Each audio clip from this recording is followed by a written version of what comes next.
Hey everybody, this is David, and welcome to a brand new episode of Watch Me Draw. Today's topic is Spider-Man Into the Spider-Verse.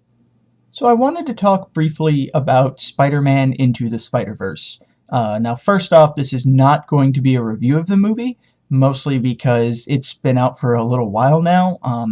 There's no real point in doing a review. Most people have seen it, and I'm not exactly qualified to review it. I'm also not going to spend this time pointing out all of the little references and Easter eggs, because seeing it in the movie and just catching those is, I think, kind of the fun. There's that surprise, so I don't really want to spoil that. Instead, there's just one thing about the movie that I do kind of want to talk about. See, while I was waiting to see the movie for the second time, technically, a father who had taken his daughter had made a comment that he wasn't sure he was going to enjoy the movie just because of the story and the multiple universe angle of the whole film. He was afraid that it would be too hard to follow and too weird and comic booky. And honestly, that's just not something I can really get behind. Fair is fair. I spend a lot of my time surrounded by superhero stories, so a story about alternate dimensions and characters from parallel worlds, it's not exactly new to me, and I do recognize the need for gritty, serious superheroes, but personally I prefer the more whimsical, fantastic stories, like these alternate dimension type things. There's definitely a place for serious-minded heroes who grapple with the moral implications of their actions, but personally, I prefer the stories where superheroes are, fighting robot gorillas on the moon, or whatever. So, even setting aside my personal preference for these kind of outlandish stories, I still can't really get behind the idea that this is hard to understand. Like, the whole idea of alternate dimensions and alternate versions of a single character, I don't think it's hard for a quote-unquote mainstream audience to get. And I think that because Into the Spider-Verse isn't really the first time this has come up. Take the recent Star Trek reboot. That movie spent a pretty good amount of time explaining how they were but weren't starring the same people as the classic Kirk, Spock, McCoy, and the other characters from the 60s TV show.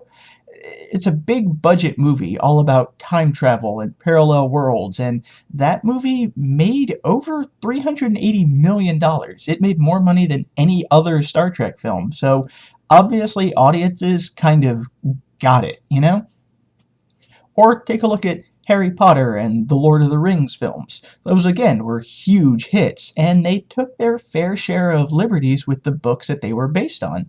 It's not hard to imagine the films and the books as two versions of the same characters. In a lot of respects, the Harry Potter and the Frodo of the books are pretty different from the Harry Potter and the Frodo of the movies. Now, you could argue that those still fall into the realm of geek culture, and that's true, I guess, but I would also counter that with James Bond. There's been 6 total James Bonds, and each one is different. And I'm not just saying that because they're played by a different actor. They're all slightly different characters. The more macho, swaggering Sean Connery Bond is a wholly unique beast from the more lighthearted Roger Moore Bond, and his adventures with lasers and jumping over crocodiles. They're not something that you would see the gritty, realistic Daniel Craig James Bond do. They're all versions of one guy. It's the same character, but unique interpretations of that character. You've got multiple versions of one character. And I can basically guarantee if there was ever a movie where you had all of these James Bonds kind of teaming up together, it would probably go over really, really well. So I can't really get behind this "there's too many different Spider-Men" being a hard concept, and even if it is a hard concept, I don't see why anybody would ignore the movie because of that. It's not really the crux of the story. It's not a story about dimensional travel and parallel worlds. It's a story about Miles Morales and learning to be Spider-Man. It's a hero's journey, a coming-of-age story. The weird pseudoscience is just set dressing. It's a means to an end. The whole point is Miles growing and realizing his potential and becoming the hero that he needs to be.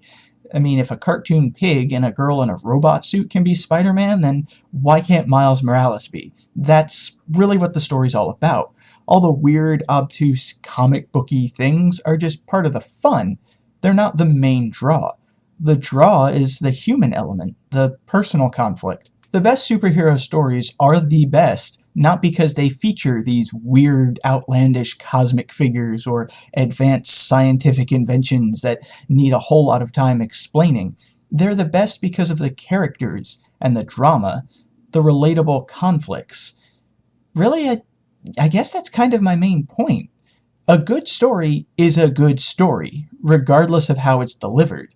And if you don't want to experience it because of its genre or a plot point, fair enough, that's your decision. But you'd be missing out on some of the best stories, and you're limiting yourself from really unique voices and excellent stories that you might find yourself enjoying. Besides, if I was going to do a review of the movie, it would basically just be about 5 minutes of me shouting, "This movie is amazing, go see it." Thank you so much for watching. I hope you enjoyed the video, and if you did, be sure to like, share, and subscribe. You can find the completed drawing posted on Twitter or Instagram, which you can follow at DFDFleming.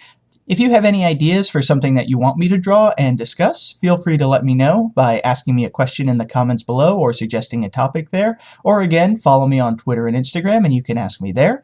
If you like what I draw and want to see more things, I do a weekly comic, The Adventures of Miss Rocket, which updates every Monday and Thursday. Once again, I do want to thank you for watching. I look forward to seeing you again with another video, and until next time, I hope you take care.